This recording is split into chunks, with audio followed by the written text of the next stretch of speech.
Well, good morning, everybody, and welcome so much to come and visit with us and learn more about our COVID vaccination dishonorable discharge prevention act that we'll be offering as an amendment to the NDAA when and if we ever get to vote on that. You know, next Thursday, November the 11th, is Veterans Day, a day that we stop, that this nation pauses to honor our veterans. Our president instead is choosing to dishonor our military active duty officers by forcing them to be separated from the military and then pushing upon them a dishonorable discharge. My colleagues here joining me will offer some more statements about it, but first I want to introduce Mike Berry. Mike Berry is the General Counsel for the First Liberty Institute. He joined First Liberty in 2013 after serving 7 years as an active duty Marine. He deployed to Afghanistan in 2008, and from 2009 to 2012, he served as an adjunct professor of law at the Naval Academy. He continues to proudly serve our nation as a member of the Marine Corps Reserve and is now a lieutenant colonel. And today he's working feverishly to defend dozens, actually 40, active duty SEALs and reservists seeking a religious exemption to the COVID vaccine. Mike, let me turn it over to you and tell a little bit about your story and the folks that you represent. Thank you, Senator. As a veteran, I can say that when you raise your right hand and you swear the oath to support and defend the Constitution and you join the United States military, you certainly give up some of your freedoms, and we all recognize that, but you do not give up your religious freedom when you serve this country. And yet that is exactly what First Liberty Institute's clients are facing today, is the loss of their religious freedom, being forced to choose between their faith and serving this country. And our clients, these 40 U.S. Navy SEALs, collectively have more than 350 years of military service, more than 100 combat deployments. That's the type of experience and leadership and combat experience that's irreplaceable and incalculable. And yet they face the loss of their careers, they face being involuntarily separated, their families have been punished by being told that they're not allowed to travel. Even spouses and children are not allowed to travel simply because they have a sincere religious objection to the vaccine. They face the loss of special pay due to their special operations status. And the Navy has now threatened these SEALs with recoupment of the training money spent training them to become Navy SEALs and giving them the specialized training that they have to do what they do. And speaking of doing what Navy SEALs do, this is a time in our nation's history when we face very real threats. Threats from China and North Korea, Iran, Russia. And we should expect that every one of our able-bodied Navy SEALs and other service members, we want them defending this nation, fighting for our freedom.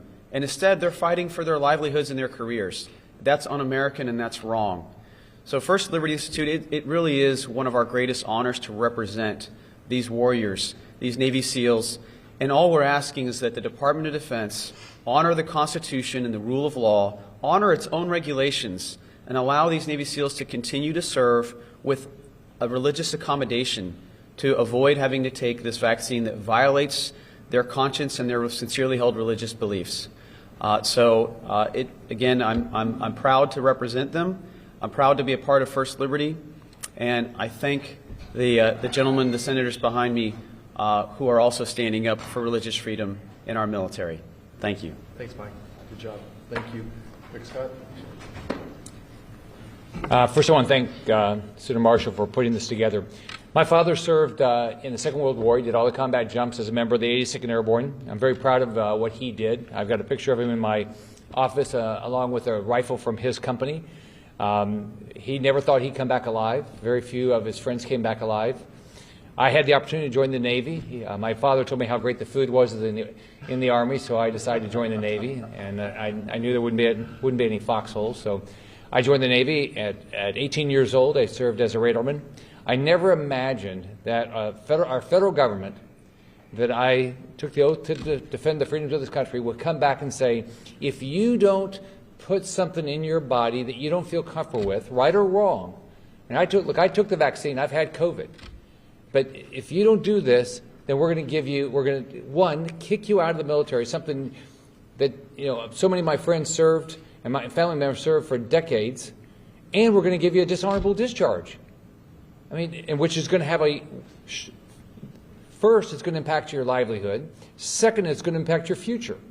You can't imagine this, but Joe Biden is telling you exactly what he thinks of our military, whether it's the botched withdrawal from Afghanistan, whether it's the not wanting to fund our military, and now this. He doesn't respect the sacrifices our men and women in the service are taking every day. You look at people that put themselves in harm's way. They've come back home now, and they said, "We are going to kick you out, and we're going to give you a dishonorable discharge," even though you went over and defended the freedom of this country and put your life at risk. This is disgusting. It's wrong. It needs to stop. Joe Biden needs to start standing up for the men and women of our military instead of trashing them and tell them he's going to ruin their lives. That's exactly what his goal is. He is going to ruin their lives by kicking them out of the military and giving them a dishonorable discharge. This needs to change. Speaking of the Navy, another Navy person here, Roger Wicker. Oh, okay. Well, it's Air Force, but I do love. You've got all the Navy stuff in your office. I do, yeah, right. Well, we're all in it together, and we need all the help we can get. We certainly don't need to be losing our best and our brightest and our bravest from the force at a time like this. I am Lieutenant Colonel Roger Wicker, U.S. Air Force, retired, and my father was also in World War II. By the way, he's 97 years old, living in Pontotoc, Mississippi, and doing very well. Thank you, living in his own home. But he served proudly in the European theater, 4 battle stars. My son McDaniel, Air Force, just like his dad, and served in Afghanistan. They both served in much more dangerous situations than I ever did, but I'm proud that we're 3 generations of military members. And Mike, yes, thank you for your organization and for what they're doing for liberty. And Mike is correct. When I took the oath, and when my dad took the oath, and my son, we did give up certain amounts of our freedom. But I will tell you this. Our commander-in-chief is grossly miscalculating the will of the American people. And not only is he going to create a crisis in the United States military, but writ larger, these mandates across our economy, mandates to small businesses, mandates to businesses that would contract with the federal government, they are not going to be well received. And the free American citizens that I know and that I talk to when I go back home are not going to stand for this. He's going to create a shortage in the military. He's going to create morale problems. And in the economy as a whole, this is going to be a Biden recession. So thank you, Senator Marshall, for crafting a very thoughtful approach to this issue. And let me once again call on Leader Schumer, bring the NDAA to the floor of the Senate as it has been done for 60 straight years. Let's allow this amendment, and let's allow the American people to see where their elected senators stand on this issue. Thank you to my colleagues, especially Senator Marshall, for bringing this thoughtful solution. Mike, thank you for being here, for your incredible work advocating for the religious freedom of the people who are, where we're advocating for the religious freedom, they're actually willing to die for ours. It's quite a remarkable thing when you think about it. You know, sometimes I in this job, I find we're pretty good at complicating simple things. Occasionally, we oversimplify complicated things. And I try hard not to do either. But the elegant solution that Roger has drafted in this bill, I think, strikes the perfect balance. It simply states that there should be nothing less than nothing less than an honorable discharge for somebody who has taken the oath, stood in the gap, and makes a decision, a religious decision, or for any other reason, to not get the COVID-19 vaccine. What's different about COVID-19 vaccine versus the other vaccines that you agreed to take when you took the oath is that this one came after you took the oath. It's not an unreasonable request. Now, why does it matter so much to me, in addition to serving with Roger and on the Armed Services Committee? And Roger, thank you. Yes, Senator Schumer, let's bring the NDAA to the floor. It's time. It's long past time. It's because I've been hearing from my constituents that serve. I've been hearing from the moms of some of my young constituents who serve. They're very concerned about this. It's not a trifling matter to them. This is not just sort of a macho standoff. This is heartfelt, conscientious, liberty issue. I mean, this is a big deal to them. But so is serving. And so there's a lot, there's always a lot of area between, the front end and the back end of things. But this one's really simple. And I think it strikes the right balance. Thank you. Kevin, thank you. Let me just give you a few closing remarks. We'll open up for questions. President Biden wants to turn heroes into felons. That's what his policy is doing. He wants to turn heroes into felons. Think about the consequences of a dishonorable discharge. My dad started off his military career as a military policeman. He then became a police officer in my hometown, rose through the ranks, became chief of police for 25 years. My dad told me as a young lad he would never hire a person with a dishonorable discharge from the military. And so many of those military folks follow the same career path that my father did. The people that serve in the military make great police officers. But there's also some other issues, what a dishonorable discharge would mean as well. You would lose your access to GI Bill for more education. You would lose access to VA home loans, your VA medical benefits, military funeral honors. I just can't tell you, every week, every month, we get requests to make sure that someone gets proper military funeral honors, how important that is to Americans. They cannot re-enlist in another branch. They will lose ownership of firearms or ammunitions. And in some states, they can lose their voting rights. This is a big issue. It is a big deal. It's going to make our nation less secure. Probably over 50% of our enlisted soldiers in the National Guard, the Army Reserve, have not had the vaccine yet. So many, probably another, thousands of other people that are active duty have not had the vaccine yet. And these are based upon religious convictions. Yesterday, I sat down with an active duty Navy SEAL officer and said, tell me why you don't want the vaccination. And he went through a very deep spiritual context of his faith-based decision, prayer and thought. And that was his conclusion.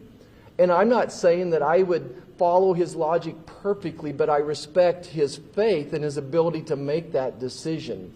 And just like one size doesn't fit all, when a doctor sees a patient or treating a patient, I think the same applies to your religious freedoms as well. We should respect their religious freedoms. You don't give that up when you go in the military. And let me just join my colleagues here on asking Senator Schumer to bring the NDA to the floor with this amendment so our soldiers who are separated because of the vaccine mandate issue are not given a dishonorable discharge. So thanks. I'll open it up for questions. Yeah, go ahead. Hello, I'm Kelly with Fox News. I have a question. The OSHA rule that was released this morning just a few minutes ago. I want to get your initial reaction on that. There is a penalty of $14,000 in some cases that may be enforced against small businesses who are out of compliance with getting all of their employees vaccinated. Wanted to get your initial reactions on that, and if it will, exacerbate the labor shortage that our country is facing. I'm happy to. As you know, a lot of businesses have been preparing for this rule. since the President was pretty clear about it in his previous statements, his press statements. And the worst part about it is that every employer has to prepare for the worst case scenario just in case this day happened, and it did. As you know, we're preparing a Congressional Review Act. Republicans are, and going to be offering that. That will allow us, upon the completion of the rule, to immediately bring a privileged motion to the floor and object to it. I don't know how many Democrats will join us, but any Democrat that has paid even a little bit of attention to what's gone on the last couple of days in this country, particularly in Virginia and New Jersey, ought to be getting the picture. If inflation wasn't clear enough, if a workforce shortage wasn't obvious enough, then at the very least, the election results should have been obvious enough for them to backtrack. Clearly, they haven't. So we're going to do what we can to stop it. I've heard from lots of employers and, frankly, a lot of employees. I was just down at the border. I was down in McAllen at the Rio Grande Valley border last week. The sector chief there told me, and of course these are federal employees, he's going to lose 20% of the Border Patrol agents at a time when we have a surge of illegal immigration. There are real consequences to this stuff, and it is beyond me that there's not somebody with a little bit of economic competence in this administration that understands that, if not just common decency. Kelly, and I'll just follow up and say one word: inflation. Can you spell inflation? Inflation and this vaccine mandate are the number 1 and 2 problem I'm hearing back home about.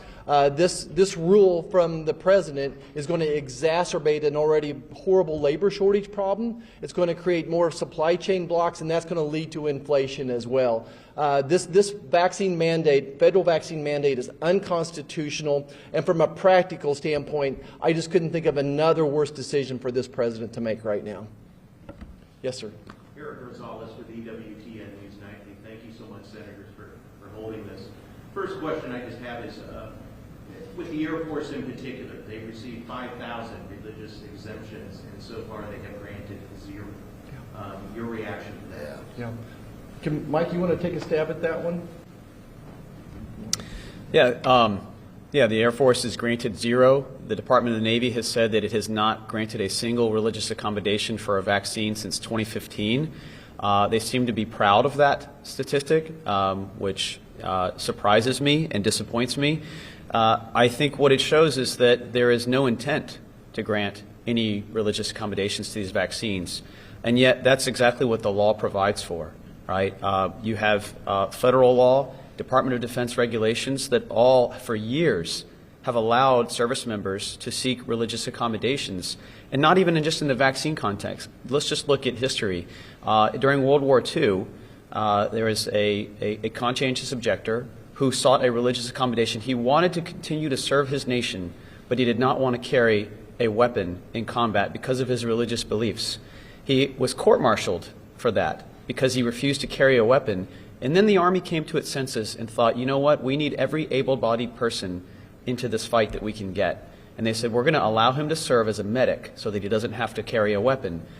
That soldier, his name is Desmond Doss, he went on to receive the Medal of Honor for saving 70 lives during World War II. There are 70 sons whose mothers are grateful that the Army granted that religious accommodation. And I dare say that there would be thousands more today if, again, the Department of Defense would come to its senses and grant these religious accommodations. Thanks, Mike. Yeah, I would take a shot at that as well, Eric, because your question gets to the heart of the matter. And I mean, I think it's pretty clear the Department of Defense has no intention of issuing any exemptions for religious purposes. I mean, I think they've basically stated that, and that's what the main reason we're here. But I want to just think for a minute. What kind of a person is willing to stand in the gap for their friends? Scripture tells us, right? There's no greater love as a man than this, that he laid down his life for a friend. That's a pretty strong religious statement. These are the kind of people who make these decisions to sign up, to serve. They have a servant's heart. And then to disrespect that servant's heart with this kind of a rule just violates all kinds of common sense and ethics and great traditions of our great country. And so we're at a bit of at an inflection point, to say the least. This is one issue that I think is the inflection point of the governing philosophy of this country. But what Roger has done with this bill, this is why I call it elegant, because so we have some pretty hard feelings about some people in the DOD and the chain of command.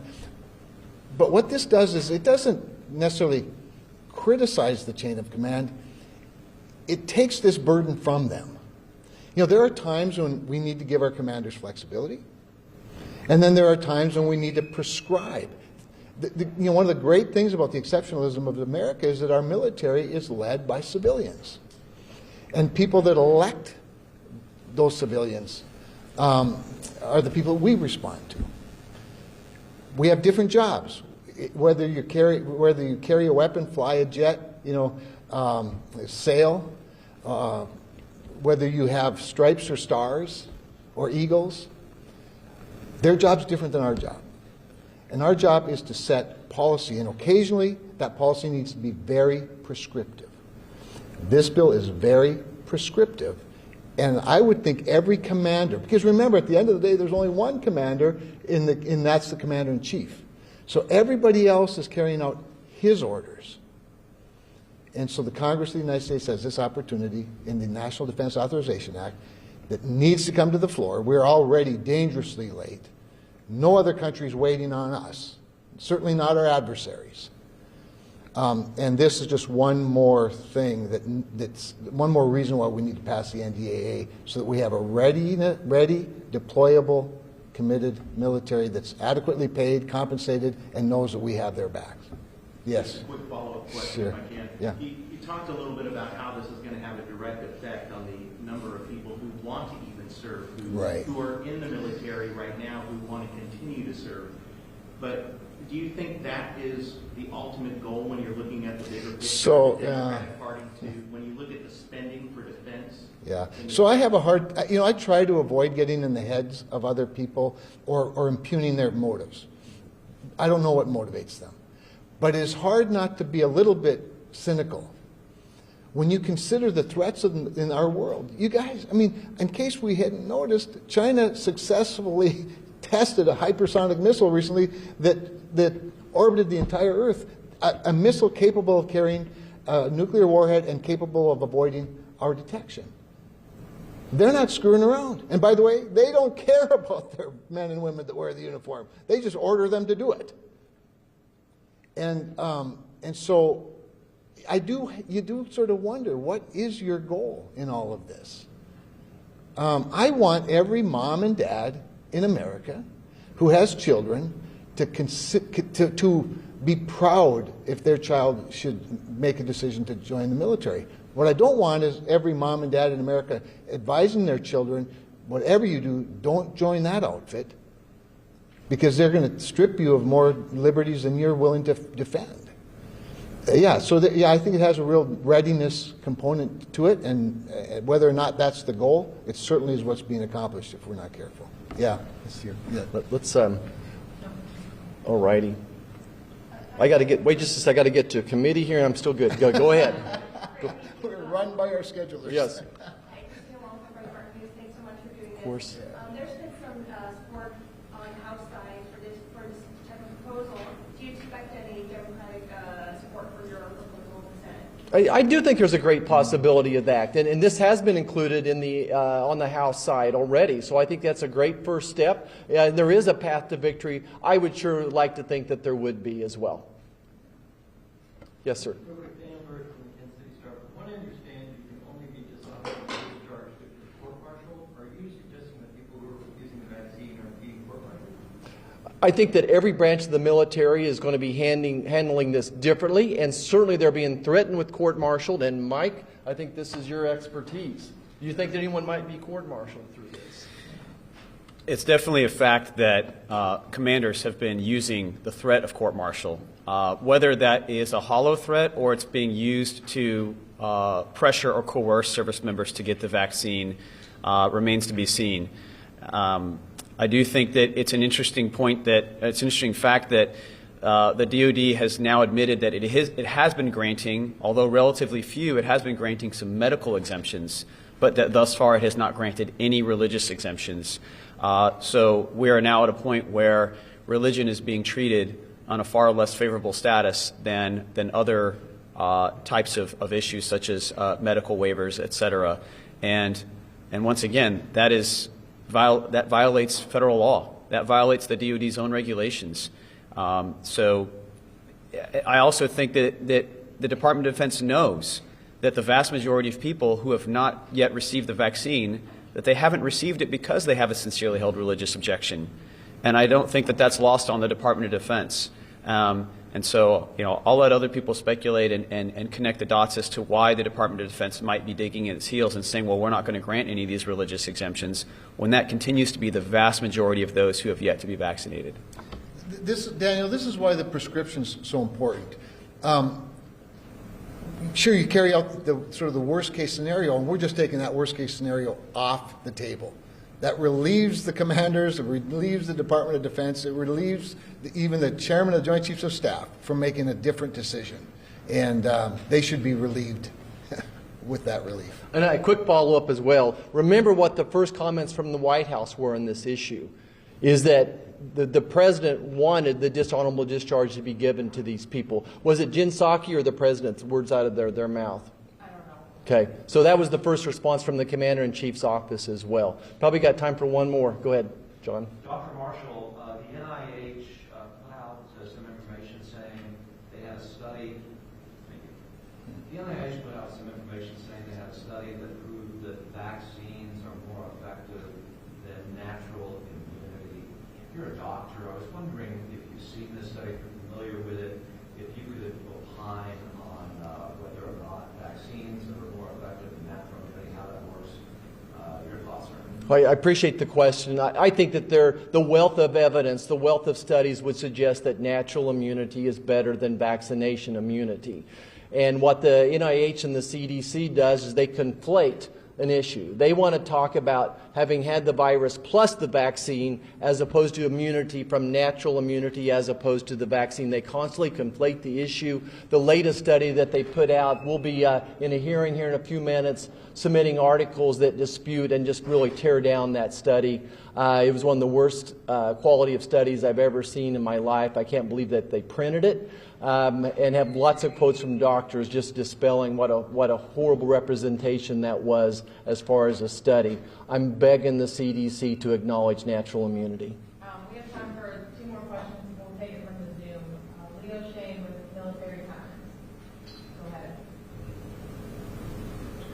Yeah, hi, thanks for the opportunity here. Just have a question about what this covers. Is this just for the COVID vaccine, or would this apply to other vaccine reviews as well? Yeah. This is specifically for the COVID vaccine. Go ahead, Leo. And is there any discussion about expanding that for religious exemptions for other vaccine folks who say they have an objection to the anthrax vaccine or any other vaccines that are forced to do? We've not had that discussion. Okay, and then final question from Corey Dickstein with Stars and Stripes. Go ahead, Corey. Yes, thank you guys. Just kind of following up, I guess, a little bit on Leo's. I wonder, for Mr. Berry, for your clients, what makes this vaccine different than the 17 others required by DoD? And can you kind of characterize what it is religiously that makes them object to the vaccine? Thank you. Well, we represent 40 different Navy SEALs, so 40 different individual people with their own individual consciences and faith. So it would be impossible for me to characterize in one phrase, all of their religious beliefs into one bucket. So I can say with 40 different individuals, you've got 40 different beliefs, and that's reality, right? That's human nature. But I will say that I've spoken to each of them, and I've asked them about their sincerely held religious beliefs, about their objection to the vaccine. And the good news is that for American citizens and for service members, really the only burden they carry is to establish that they have a sincerely held religious belief that the government is substantially burdening. And that's exactly what is happening here. is that the government is forcing them to choose between their faith and their service. And once that happens, the burden now rests on the government, on the Department of Defense, to show why it should be able to do that. What is its compelling interest, and how is that compelling interest furthered by the least restrictive means? And thus far, nobody in the Department of Defense has been able to do that. In fact, of the hundreds, possibly thousands of religious accommodation denials that we've seen, every single one of them is identical. And by literally the only thing that's different is the name of the recipient of the denial. Everything else is the proverbial rubber stamp, carbon copy of one another, which again suggests that the Department of Defense is not taking its role seriously. It's not taking religious liberty seriously. But I can tell you that these Navy SEALs each take their faith very, very seriously, and they don't want to be kicked out of the military. Everybody that I've talked to, they do not want to be separated involuntarily. They want to continue to serve. Right? There's a famous saying that the American soldier doesn't fight because he hates the enemy that lies in front of him. He fights because he loves the country that lies behind him. And I'm asking the Department of Defense, please don't cause these brave warriors to begin to lose trust and confidence in the country that lies behind them that they love so much. Thank you.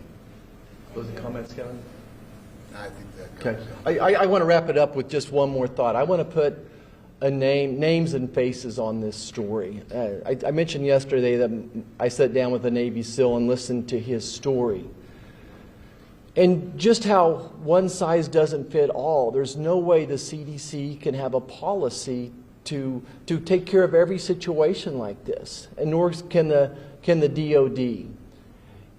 As an Army doctor once upon a time myself, this is how I would view one of Mike's clients coming in, a Navy SEAL who's 19 years of age, young and healthy.